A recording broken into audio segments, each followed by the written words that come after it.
Hello friends, welcome to சமையல் super. ரொம்ப ஹெல்த்தியான சைடிஷ் ரெசிபி தாங்க பார்க்க போகிறோம். இட்லி தோசைக்கு நல்ல காம்பினேஷன், கமகமன் வாசனையான ஹெல்த்தியான இந்த சட்னி எப்படி செய்யுதுன்னு பார்க்கலாம். வாங்க வீடியோக்குள்ளே போகலாம். முதல் ஸ்டவ் ஆன் பண்ணிட்டு கடாய் வச்சுருக்கேங்க. இதில் ஒரு 2-3 டேபிள் ஸ்பூன் அளவுக்கு குக்கிங் ஆயில் சேர்த்துருக்கேன்.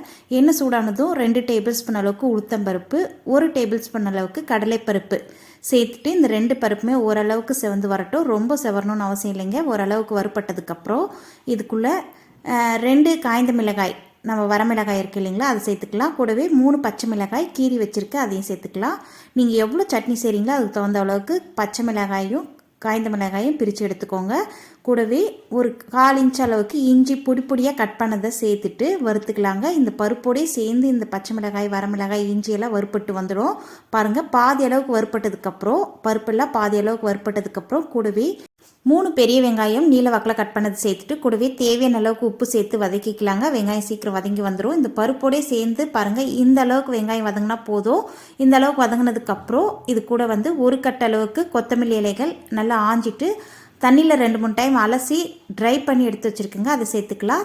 கொத்தமல்லி இலைகளில் தண்ணி இருக்கக்கூடாது, அந்த மாதிரி நீங்கள் சேர்த்துக்கிட்டிங்கன்னா சரியாக இருக்கும். கூட 1/4 டீஸ்பூன் அளவுக்கு பெருங்காயத்தூள் இந்த சமயத்தில் சேர்த்துட்டு நல்லா அதை கலந்து விட்டுக்கலாங்க. ஒரு முறை கலந்ததுக்கப்புறம் அப்படியே ஸ்டவ் ஆஃப் பண்ணிவிட்டு மிச்சம் மீதி இருக்கிறது அந்த சூட்லேயே வதங்கிடும். ரொம்ப வதங்கணும்னு அவசியம் இல்லை. அந்த சூட்லேயே கொத்தமல்லி இலைகள்லாம் சுருங்கி வந்துடும்.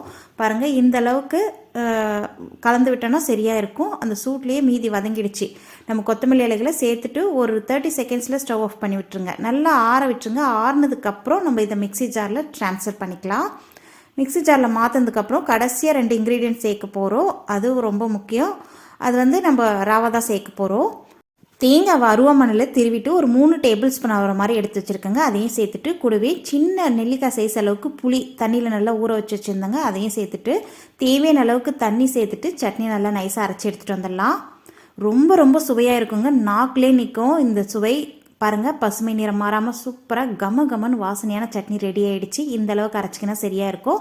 சட்னியை ஒரு சர்விங் பவுலில் மாற்றிக்கலாங்க. இதுக்கு தாளிப்பு கொடுக்கணும் இல்லைங்களா, அதுக்காக பக்கத்தில் சின்ன கடாயில் ஒரு 2 டேபிள் ஸ்பூன் அளவுக்கு ஆயில் சேர்த்துட்டு கூடவே கொஞ்சமாக கடுகு, கருவேப்பிலை சேர்த்து வதக்கி வச்சுருக்கேங்க, தாளித்து வச்சுருக்கேன், அதையும் சேர்த்துட்டு கலந்து விட்டுக்கலாம். அவ்வளோதாங்க, அருமையான கமகமன்னு வீடே மணக்கிற கொத்தமல்லி சட்னி ரெடி ஆகிடுச்சிங்க. இந்த சுவை நாக்கிலே நிற்கும். கண்டிப்பாக மறக்கவே மாட்டீங்க, அந்த அளவுக்கு சுவையாக இருக்கும். நீங்களும் ட்ரை பண்ணி பாருங்கள். வீடியோ பிடிச்சிருந்தா லைக் பண்ணுங்கள். நம்ம சேனலை சப்ஸ்கிரைப் பண்ணி வச்சுக்கோங்க. நன்றி, வணக்கம்.